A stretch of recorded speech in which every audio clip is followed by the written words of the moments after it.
जखमी झालेल्या पुरुषाचा जागीच मृत्यू झाला। मृत व्यक्तीचे वय अंदाजे 40 ते 45 वर्ष असून उंची सुमारे 175 सेंटीमीटर आहे। त्यांचा रंग सावळा असून शरीरयष्टी मजबूत आहे।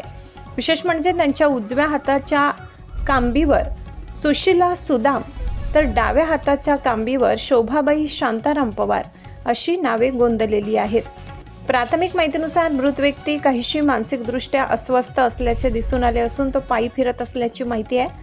या प्रकरणी देवळा पोलीस ठाण्याचे प्रभारी अधिकारी श्री नेहते साहेब, तपास अधिकारी पोलीस उपनिरीक्षक कैलास गुजर यांच्या मार्गदर्शनाखाली पुढील तपास सुरू आहे। दरम्यान पोलिसांनी मृत व्यक्तीची ओळख पटविण्यासाठी त्याचे फोटो व माहिती प्रसारित केली असून नागरिकांना आवाहन केले आहे की संबंधित व्यक्तीबाबत कोणतीही माहिती असल्यास त्वरित देवळा पोलीस ठाण्याशी संपर्क साधावा।